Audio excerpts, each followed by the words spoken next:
Começar, hein?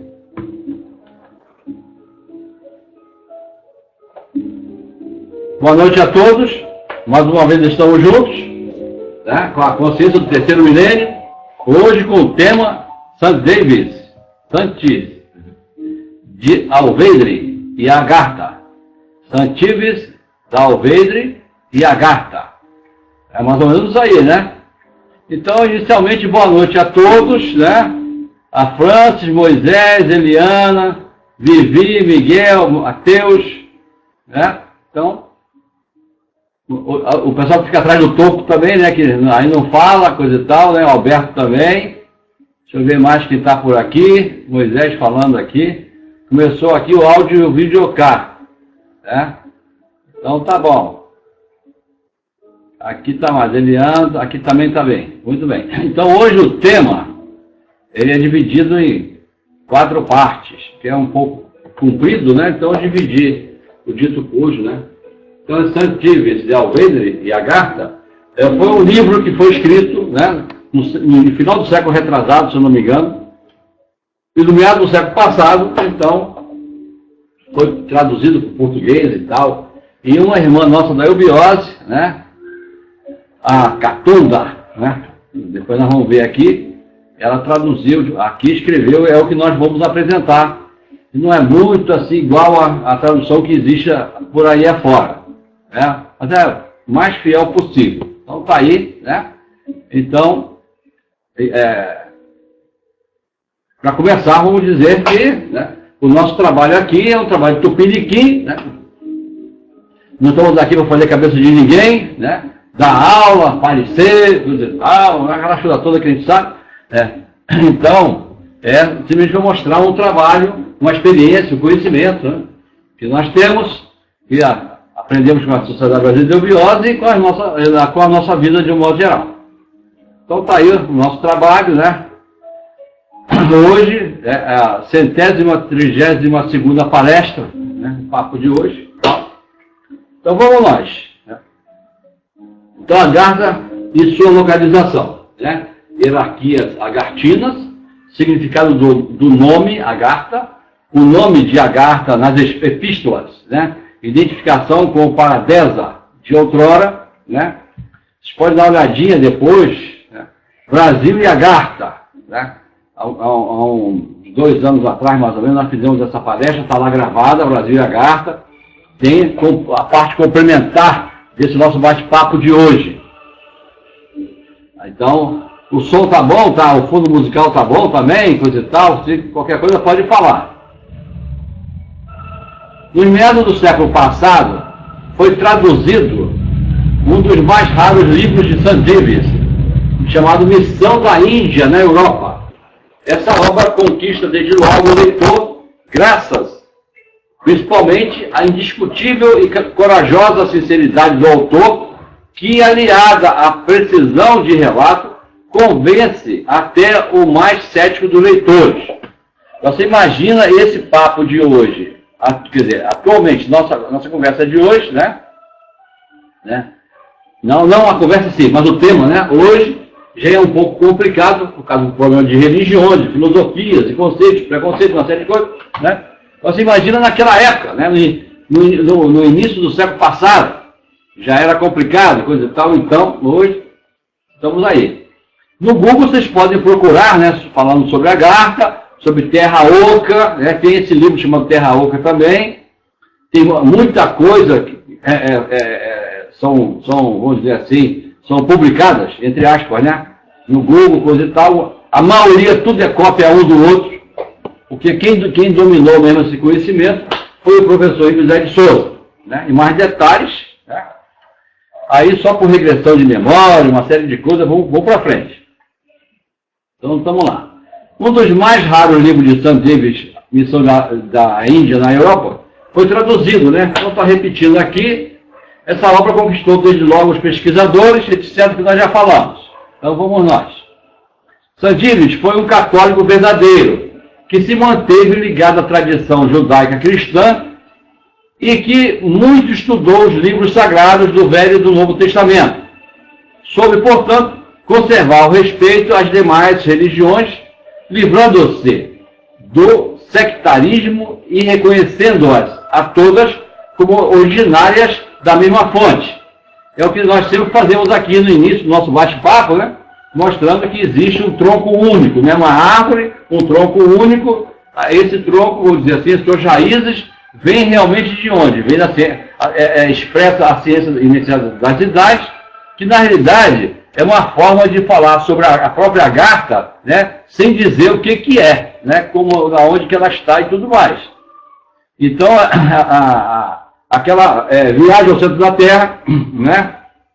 Que fizeram até filmes e tudo mais, e tal, são as formas que esses seres de autarquia usam para ensinar ao povo, né, as coisas iniciáticas, as coisas ocultas, sem criar, sem muito trauma, coisa e tal. Hoje em dia, nós já falamos muitas vezes aqui, os desenhos, né, então, mostram coisas assim fantásticas, que eles já estão preparando de uma maneira assim mais, né, ostensiva, a mente das crianças, né, de agora, né, vamos dizer assim, de nossa época para cá, né, vamos dizer assim, né, para quando haja o contato, né, com esses seres superiores, não haja trauma. Mesmo assim, até as pessoas perguntam, né, sobre discos voadores, por que eles não aparecem assim, ostensivamente, coisa e tal, né? É porque vai haver problemas sérios com as religiões, com as filosofias, etc. Entre outras coisas, né? E aí, em relação aos governos, aos interesses, né, de cada um pegar a tecnologia para si. Para dominar os outros, sempre assim, né? Sempre para dominar, etc. Quem é que está falando aqui? Parou aqui. Hã? Aí parou também? Eita, aqui não, aqui tá funcionando. Lá na... Francis, parou também o seu, Francis?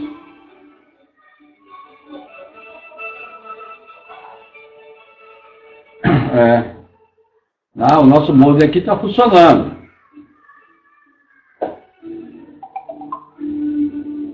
Mas cortando, né? Sempre assim. Se fosse, né? Parou aqui também, Eliana. Voltou?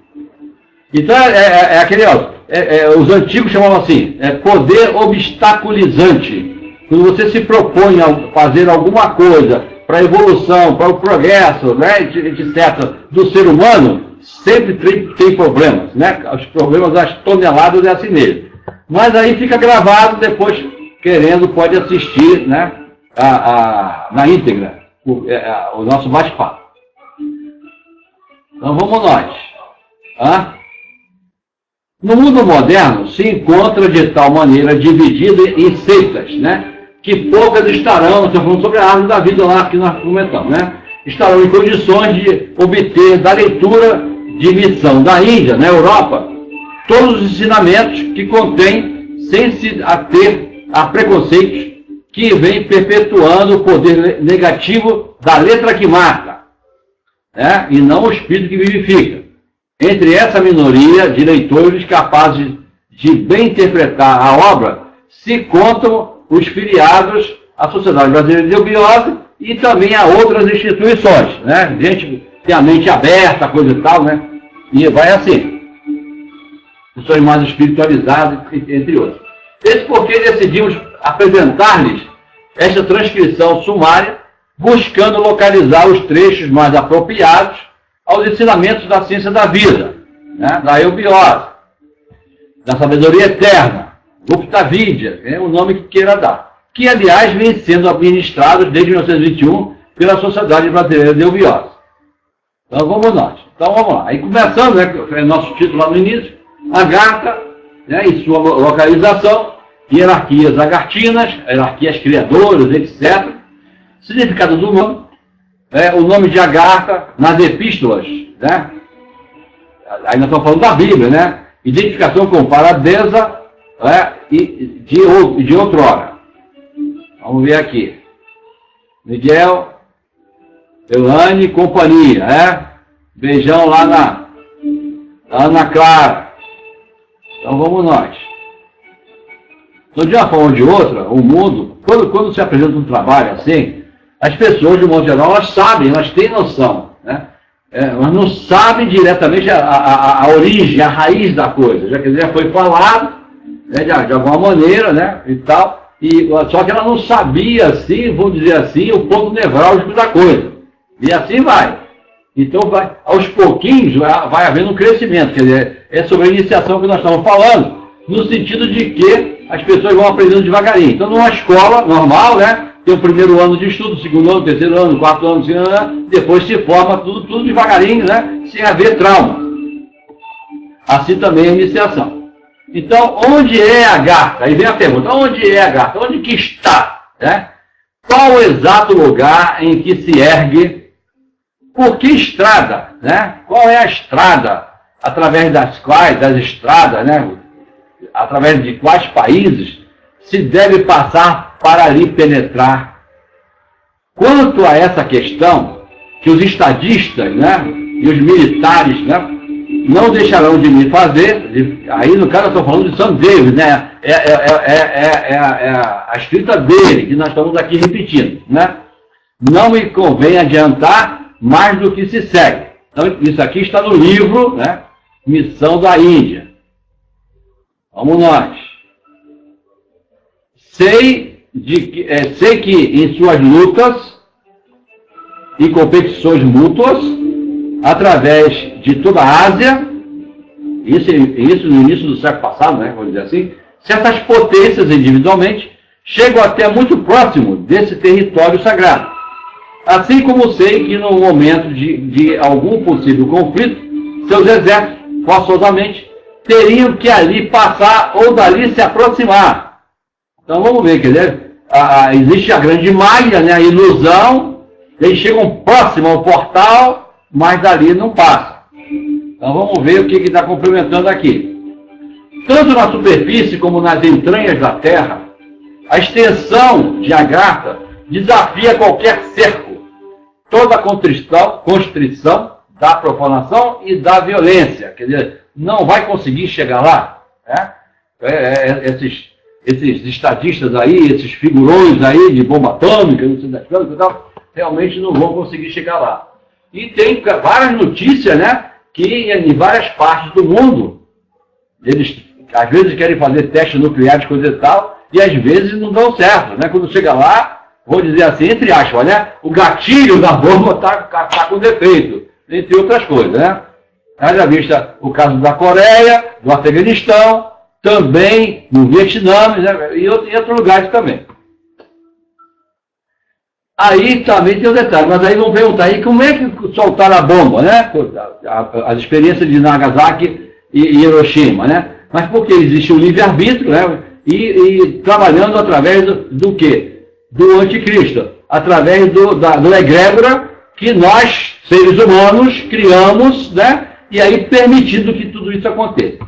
Se nós não tivéssemos um egrégora negativo poderoso, né? Esses seres não teriam condições de fazer tais coisas, como está até destruindo o planeta e em marcha até acelerada atualmente. Sem contar com a América, cujos subsolos ignotos lhe pertenceram, numa longevíssima antiguidade, somente na Ásia, cerca de 500 mil de homens têm conhecimento de sua existência e de sua grandeza. Né? Então, até as grandes filosofias, grandes religiões, coisa e tal, os seus ápices, né, vamos dizer assim, os grandes mentores desses trabalhos, eles tinham acesso a alguns lugares dessa cidade, né, desse local. Inclusive, até dizem também que até o Vaticano, de outrora, tinha passagem para alguns compartimentos dessa megalópode, né, vamos dizer assim. Mas dentre eles não se encontrará um só traidor que seja capaz de denunciar qual a posição exata em que se encontra o seu condicílio de Deus, e o seu concílio de Deus e o seu concílio dos deuses, sua cabeça pontificial e seu coração jurídico. Então, isso aí tudo fica abaixo de juramentos, etc. Né? E aí, se caso vazar, as pessoas chegam lá e não encontram nada. né? Existe uma malha, a pessoa vai para outro lugar, procurando entrada num lugar que não tem, e vai por aí afora. Caso tal coisa aconteça, o exército conquistador, por maior que fosse, veria renovar-se sobre tonitruante resposta que o templo de Delfos deu às inúmeras hordas dos sátrapas persas, né? Então, nas tentativas naquele passado distante, né? Então, lá no templo de Delfos, né? Dava o troco, vamos dizer assim, né? Fazia com que eles se perdessem e não conseguissem encontrar a passagem.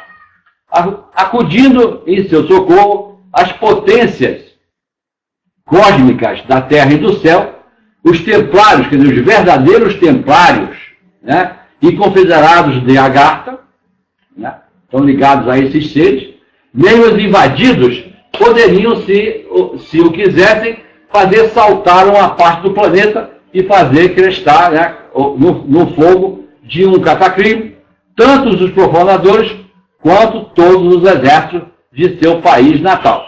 Né? Então aí, estamos recebendo aqui mais mensagens. E assim vai.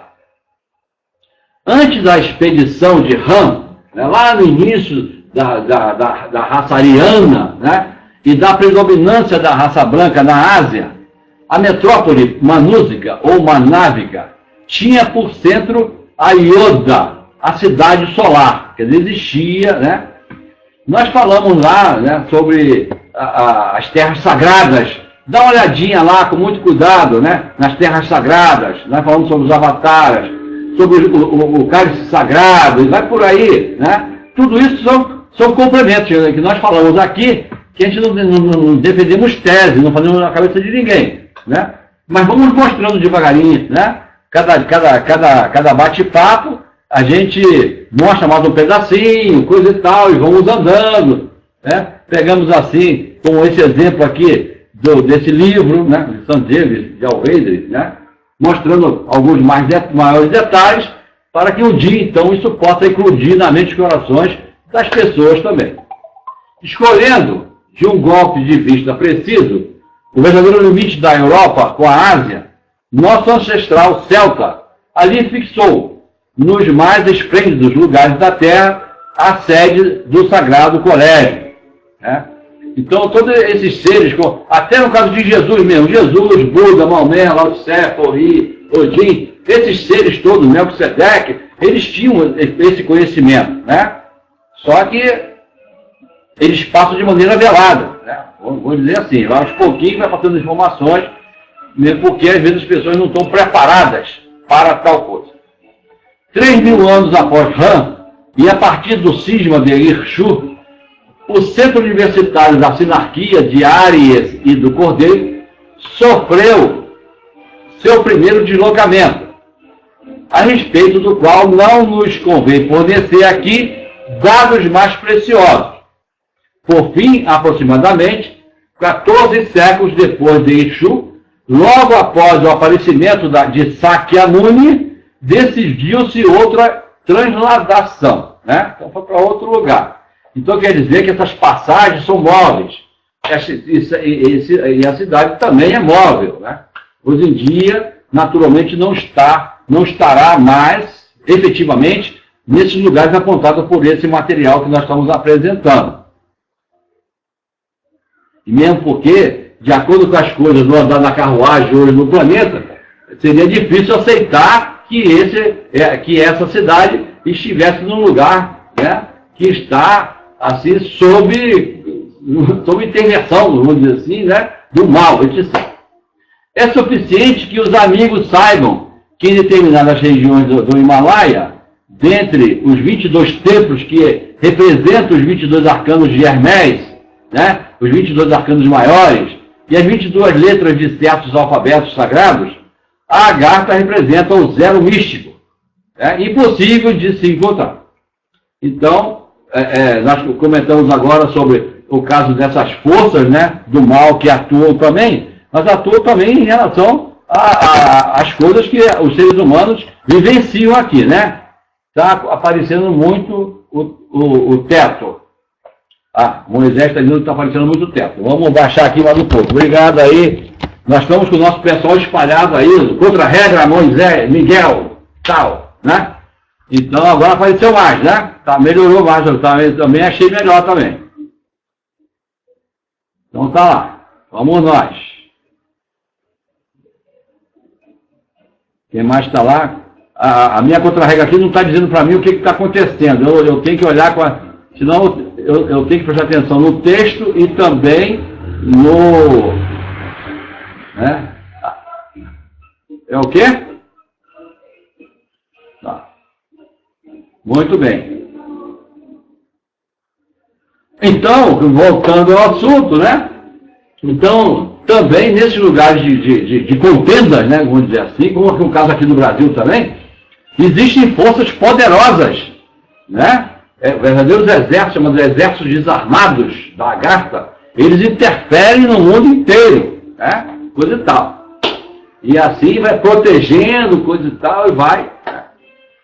O território sagrado de Agartha, da Agartha, é independente, sinárquico, organizado e composto de uma população constante, que naquela época dizia que era cerca de 20 milhões de almas. Não sabemos, né? Nós não trabalhamos com estatística, não sabemos, né? Mas isso aí ele revela aí no livro dele. A constituição da família, com igualdade de sexo, no lar, né? A organização da comuna, do cantão e das circunscrições que vão desde as províncias até o governo central. Conservam ainda hoje, em toda a sua pureza, os sinais do gênio celta de Ram, qual um seio, vamos dizer assim, um selo impresso pela divina sabedoria nas instituições do Manu. Manu é o avatar que tem a finalidade, vamos dizer assim, ele vem com a missão de transferir os valores, né? As mônadas, as consciências, os espíritos de uma região para outra, para melhorar mais, para crescer mais, coisa e tal. Como se tirasse o pessoal do primeiro ano de uma escola e passasse para o segundo ano, para outra sala. Aí em outra época ele vai, pega o pessoal do segundo ano e passa para o terceiro ano. Então a função do Manu é essa aí, né? Levar. No caso aí, o clássico, né, vamos dizer assim, é o Moisés, né? Não é esse Moisés daqui, né? Esse filotão nosso aqui não. Mas o nome que ele copiou, né? Que foi copiado dele, para ele. Em Agartha, não se conhecem os terríveis sistemas judiciários ou penitenciários. Não há prisões. A pena de morte não é aplicada. O policiamento é feito pelos pais de família, né? Os delitos são julgados pelos iniciados, pelos pundites de serviço. Sua arbitragem de paz é sempre invocada, espontaneamente, pelas próprias partes em litígio, o que evita, na quase totalidade dos casos, a necessidade de apelo às diversas cortes de justiça, pois que a reparação, também voluntária, se segue imediatamente a todo prejuízo causado. Então, cada dia, né, o chefe de família toma conta da rua onde que ele mora. E assim vai. No outro dia, o outro chefe de família e vão se revezando para tomar conta da família. Só que ele tem todo o poder ali, né? E tem consciência, se por acaso os filhos dele fizerem uma coisa errada, não tem esse negócio assim, né? Os meus pipolinhos são santos, não tem esse negócio não. Se fizerem coisas erradas, eles vão realmente para conversar e para acertar aí, né? E é o que diz aqui, e segue imediatamente a todo o prejuízo causado, né? Então eles vão e acertam direitinho as coisas lá. Então aqui, né? Aqui, OK, Francis, tá bom. Vamos nós. Os rajás independentes, responsáveis pelas diversas circunscrições do solo sagrado, são todos iniciados de alto grau, né? Não é o bobalhão lá que arranjou um emprego de político, tal, né? Estava desempregado e vai lá pro lugar deles, não. Não é bem isso, não, né? Então são pessoas, vamos dizer assim, né? Que já têm um alto grau de iniciação, e eles que são, vamos dizer assim, são os reis, né? Então esses reis presidem a Suprema Corte de Justiça e sua arbitragem, estabelecida acima das repúblicas cantonais, né? por áreas, conserva ainda o caráter magistral que analisei, que ele lá, St. Davis, analisou mais extensamente em meu livro, né, no livro dele, chamado livro Missão dos Judeus. Né? Então está lá. Isso é interessante, né? Mais uma sugestão de leitura, Missão dos Judeus. Em torno do território sagrado e de sua população já considerável, se estende uma confederação sinárquica de povos composta de mais de 40 milhões de almas, né? Segundo St. David Alveida. Vamos nós.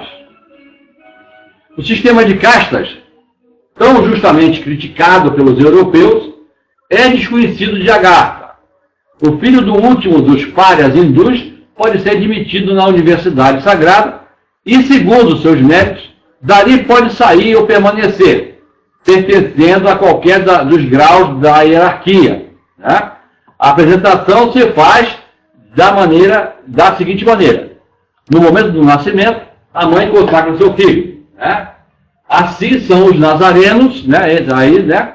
Essa classe de nazarenos de todos os tempos do ciclo de Áries. Né? Naquela época falava-se assim. Em épocas sucessivas e diferentes, a providência é diretamente consultada nos templos. E uma vez soada a hora da admissão, o menino ou menina, né, a criança, tendo por padrinho o rajá iniciado de sua província, ingressa na Universidade Sagrada, sem que isto lhe custe qualquer ônus, qualquer despesas. Né? Até as roupas também que eles usam, né, são coisas comuns. Né? Não tem crachá, não tem cordão, não tem isso, não tem aquilo, não tem doutor na frente do nome, não tem nada disso não. Né? Porque já superaram tudo isso. Tá? A vaidade, a prepotência já foi superada. Então não precisa nada disso não. Sabe do que você está falando? Já pensou se um ser desse fosse falar uma coisa dessa? Deste modo, só depende dos méritos do discípulo. Então o discípulo é que vai dar a tosca do negócio, ele vai crescer ali. Né? Agartha, outrora chamada Paradesa, é representada por um único hierograma, né? Única figura, o qual por si mesmo forneceria a chave completa da questão da sinarquia trinitária de Ares e do Cordeiro. Seu nome significa inatingível pela violência, inacessível à anarquia, e vejamos agora qual a organização da Agartha partindo de baixo para cima, ou seja, da periferia para o centro. Lembrando que lá na igreja, quando vocês vão na igreja, vocês vão ver lá, né, aquelas várias figuras, aquelas pinturas, coisa e tal, bonitas e tal. Aí vocês vão ver lá um cordeirozinho, né, com um enfeite nas costas, feito um tapetezinho assim bonitinho, coisa e tal, e tem uma cruz nas costas dele. Essa era a forma dos antigos iniciados falarem sobre a Agartha. Então o exemplo é aquele ali, né? Para dizer que era a Agartha, ele dizia que era o cordeiro que tolhe pecata do mundo, né? Pecata mundi. Então é mais ou menos isso aí, que é o caso de Jesus, etc. Né? São seres agartinos. Então, aí mostrava, né? Então, o iniciado que está preparado, ele olhando lá aquela figura, ele diz assim, olha, aqui está ligado a Agartha. Né? Então, milhões de Duíjas, 2 vezes nascidos, e de Yogis unidos em Deus, formam o grande ciclo, ou melhor, o hemiciclo que vamos penetrar. Habitam eles cidades inteiras. Estas são os subúrbios anteriores da Agartha. Quer dizer, é o que ele falou, começando de fora para dentro. Simetricamente, traçados e divididos em edifícios, geralmente subterrâneos. Né? Então, tudo isso aí é uma cópia, vamos dizer assim, fiel da Atlântida. Né? Então, se procurar também lá no Google, vocês vão encontrar algumas pinturas, alguns desenhos, dando uma dicasinha de como era a Atlântida. E aí vocês vão ver que a Agartha é mais ou menos parecida também, né? Vocês vão entender agora. Acima deles, em direção ao centro, vamos encontrar 5.000 pundites, pandavas ou sábios, dos quais alguns têm a seu cargo a instrução, propriamente dita, ao passo que outros se encarregam do serviço de guarda, como soldados de polícia interna ou como os guardiões das 100 portas. O número de 5.000 responde ao número de raízes herméticas da língua védica. Né? Então vamos lá, vamos para frente. Um pouquinho, né? Está alto o fundo, não? Então vamos abaixar um pouquinho o som aqui. Aqui tem os acordes que são mais... Vamos ver aqui, vamos baixar um pouquinho. Aqui para mexer aqui é complicado. Pronto, baixou agora, vamos nós. Então, vamos ver. Cada pessoa, né, cada uma dessas raízes constitui por si mesmo o hierograma, que nós já falamos lá no início, né? Do poder mágico ligado a uma potência celeste e contando com a sanção de urna de uma potência infernal, né? Ali está escrito urna, mas não é urna não, né? Não tem nada disso, não tem que votar em ninguém não, né? É erro de dedo mesmo. Então, potência infernal. A garpa inteira se mantém como a fiel imagem do Verbo Eterno através de toda a criação. Então existe, né, como a gente fala assim, existem as locas, né, em todo o planeta, e ali nesses bolsões existem cidades lá realmente muito interessantes. Também existem essas locas também das forças do mal, coisa e tal, né, etc. Vamos nós. Os pundits, né, ou pundits, seguem-se repartidas em hemiciclos, né? Cada vez menos numerosos as circunscrições solares dos 365 Bhagwandas, ou os cardeais. Né?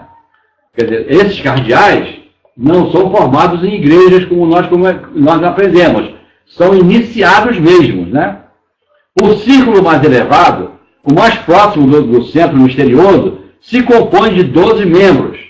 Esses últimos representam a suprema iniciação e corresponde, entre outras coisas, à zona zodiacal. Então, o zodíaco, né, vamos dizer assim, é que mantém, né, vamos dizer assim, as consciências, né? Mostra as consciências que estão ali, que estão sendo ali reveladas, trabalhadas. Na celebração de seus mistérios mágicos, trazem eles consigo os hieroglifos correspondentes ao signo do zodíaco, assim como certas letras hieráticas, as quais se encontram também em toda a ornamentação de templos, de objetos sagrados e etc. Então, aqui fora, vamos dizer assim, existe, né, nas ornamentações das escolas iniciáticas, dos verdadeiros colégios iniciáticos, das verdadeiras religiões e tudo mais, né, sempre alguma coisa que dá a dica, né, que há algo mais, como demos o exemplo do cordeiro, né, que tem lá com a cruzinha as costas, tal, né, que simboliza a garra. Então as pessoas, como não estão preparadas, não são iniciadas, elas não percebem tudo isso aí. Elas acham bonita, a ornamentação é bonita, as pinturas são bonitas, vai por aí afora, mas não entendem, né, não tem a chave, né, desse conhecimento. Cada um desses Bhagwandas, ou supremos gurus, ou mestres, traz 7 nomes, hierogramas ou mantras, correspondente aos 7 poderes celestes, terrestres e infernais. Né? No sentido infernais, também no sentido de infera, de interior também. Não é só daquele lugar cheio de fogo, não. Após os ciclos alternadamente abertos ou fechados, dos 365 Bhagwandas, surgem os dos 22, ou melhor, dos 22 arques, negros e brancos. 21 arques, né? Que é o certo, né? Dos 21 arques, negros e brancos, né? Não tem esse negócio de certos preconceitos que tem por aí. Diferença que os distingue dos mais altos iniciados dos ciclos precedentes é mais de ordem puramente formal que cerimonial. Os Bhagwandas podem, de acordo com a sua vontade, residir ou não em Agartha, né? Ou seja, não no centro da cidade, pode ficar no subúrbio, vamos dizer assim, né? Fica assim um pouco mais distante. Quanto aos arques, lá permanecem para sempre, como parte integrante das altas camadas hierárquicas. Suas funções são extremamente complexas e amplas, correspondendo aos nomes cabalísticos de Krishnarshi, Suardarshi, Durijarshi, Yogarshi, Maharshi, Dharmarshi e, finalmente, Praharshi. Né? Então, obviamente que esses nomes, para nós, são complicados, coisa e tal, mas para eles representam quase um universo de informações. Tais nomes bastam para indicar quais suas atribuições. Né? Esse nome é como se fosse um crachá para a gente, né? Tanto espirituais quanto administrativas, dentro da universidade, onde eles exercem suas funções. Né? Dizem que os alunos lá, né, como se fosse um auditório, e ali eles assistem filmes, vamos dizer assim, de maneira assim, eles veem uma imagem, né, e eles podem estudar todo o universo. Né? Então, no referente a artes e ciências, eles representam justamente com os dois Bhagavanas zodiacais, o ponto culminante da mestria universitária e da grande aliança em Deus, né, do Supremo, de todas as potências cósmicas. Né? Então, a tecnologia deles é muito grande. Né? Então, existe, inclusive, postos avançados em todos os continentes, né? Em toda parte, né? Não tem privilégio de um e de outro, não. Em toda parte existem postos avançados desses seres. Só que somente pessoas que tenham os seus chakras alinhados, né? Os seus plexos, né? Gânglios e glândulas estejam alinhados, estejam em equilíbrio, é que vão ter contato com esses seres, né? Vão ter acesso a esses lugares. Então, as pessoas procuram muito as cavernas e tudo mais, tentando chegar lá, não sei o quê. Muitos não voltam e vai por aí afora e tal, né? E assim vai.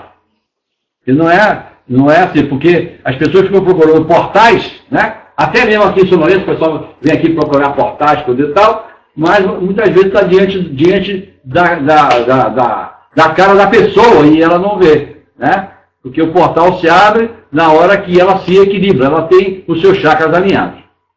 Acima deles, acha-se o triângulo, formado pelo soberano pontífice, o Brahmatma, esteio das almas do Espírito de Deus, e seus dois assessores. Então, o Mahatma, representante da alma universal, e o Mahanga, representante de toda a organização material do cosmos. Então, existe uma tríade superior, poderosíssima, né? E que governa tudo isso aí. Não naquele sentido de dominar, né? Eu sou superior, todo mundo vai me obedecer. Tudo está muito, muito além disso aí. Na cripta subterrânea, onde se encontra o corpo, vou dizer assim, né?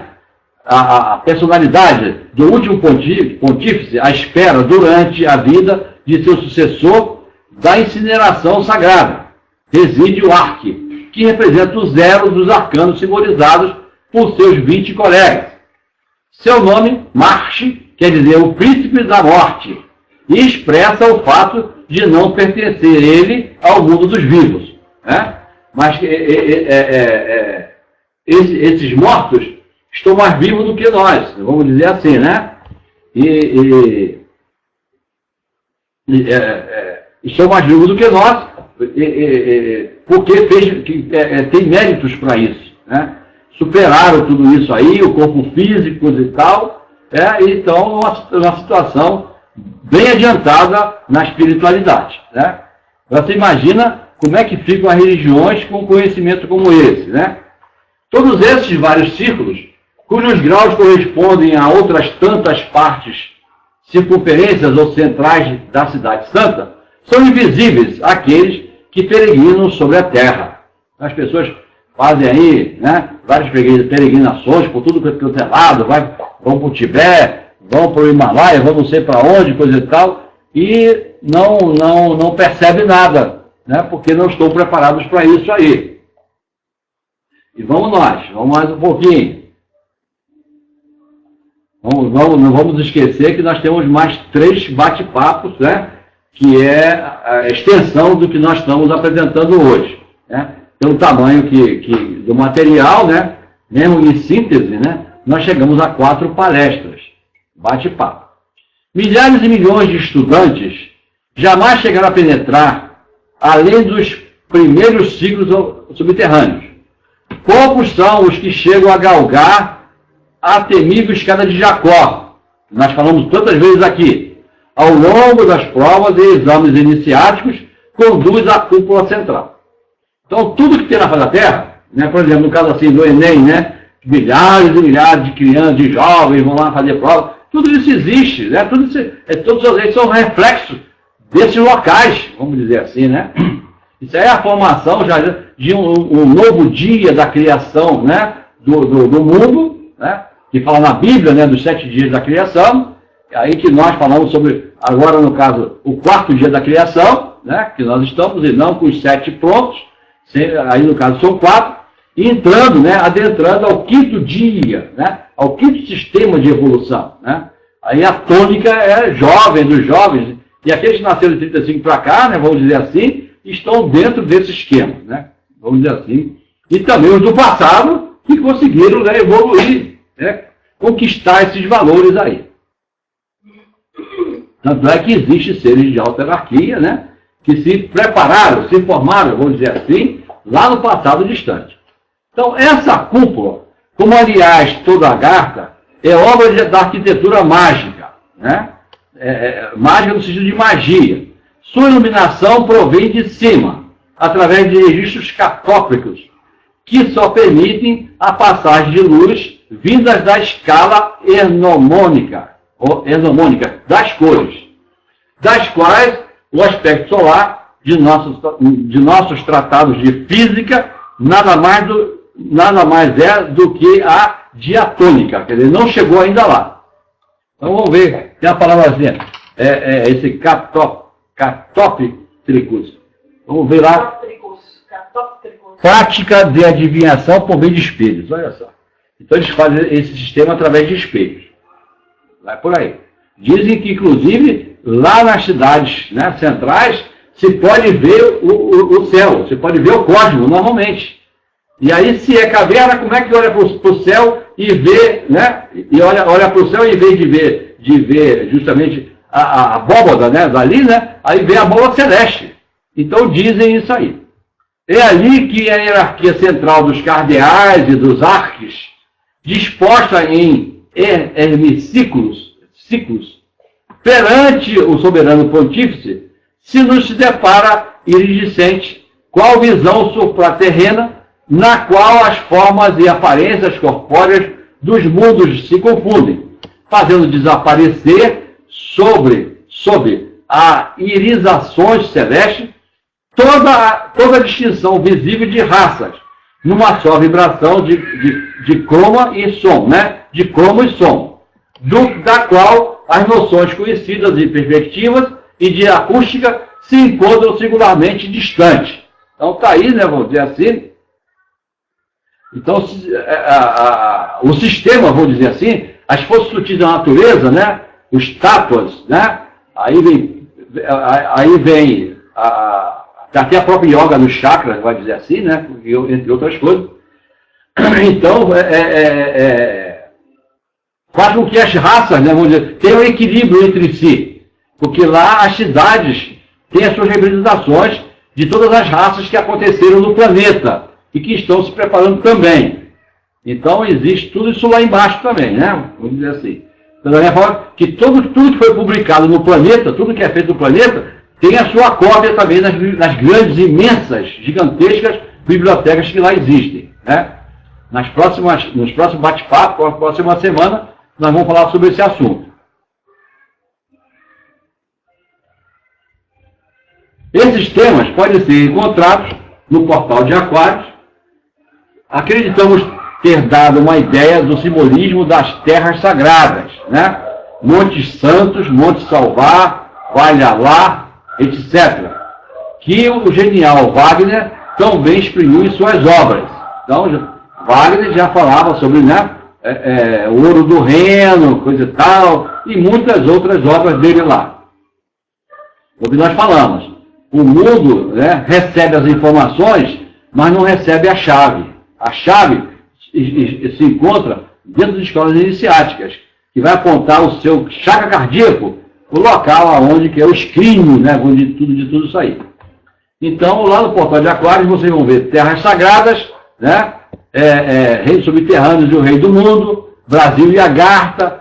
Então, são matérias complementares, vamos dizer assim, adicionais a esse trabalho de hoje, que nós estamos apresentando. Então, está aí, né, o nosso pedacinho de hoje. Alguém gostaria de acrescentar alguma coisa para a gente? Perguntar alguma coisa? Acrescentar alguma coisa? Então, vamos lá, está na hora, né? Vamos lá, Moisés, cadê a Francis? A Carol, né? A Carol saiu, ela disse que estava atrasando muito, ela disse que assiste amanhã. A Carol estava assistindo e não deu certo, né? Estava caindo muito, ela vai deixar gravar e vai assistir depois.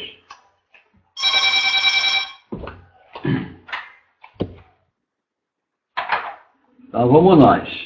Ninguém disse nada ainda, né? Então esse material é muito vasto, é muito bom, né? Dá uma noção boa, mas não vamos perder de vista que tudo está em evolução, né? Tudo está em evolução. O que ele apresenta aqui, basicamente, foi o testemunho dele, né? St. David Dalvedre, lá no século passado, no século retrasado, coisa e tal, né? Hoje em dia já existem outras informações também, né? Vou dizer assim, mas o pessoal continua lá, né?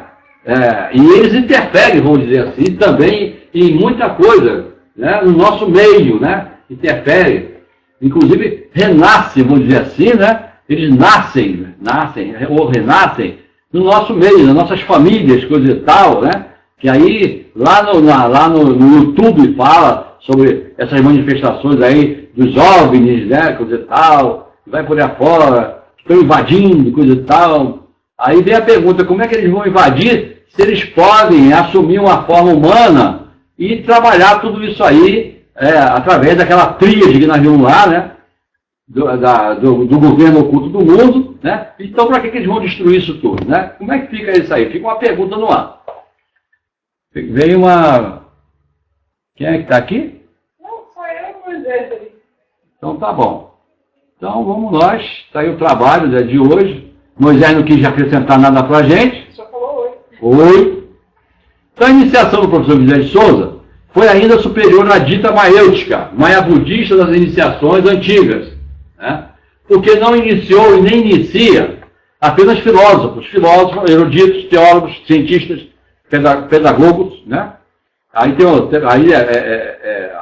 está pedagógico, né? Mas é pedagogo, mas também criaturas humildes.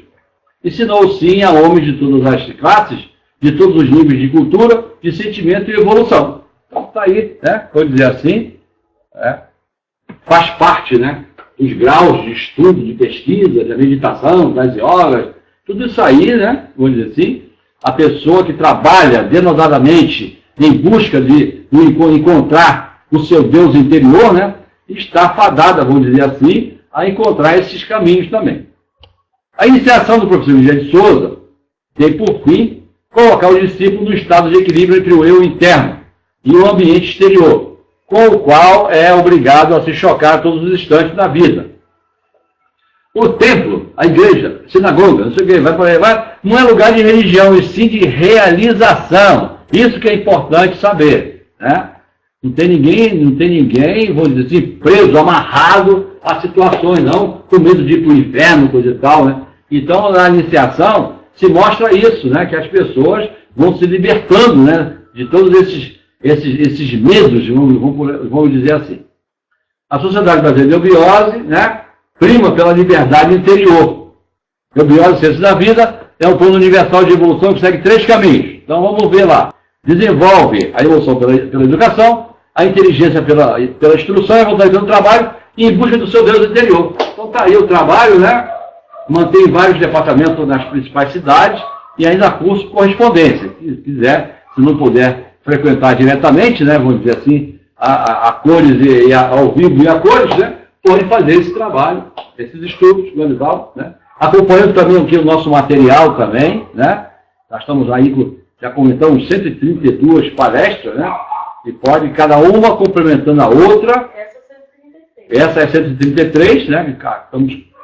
Estamos acabando agora. Então, também uma base muito boa de estudo, de pesquisa, né? Que vai complementar todo o trabalho, né? Plano de ensino do curso de correspondência. Então, está aí, né? Estamos conectados, né?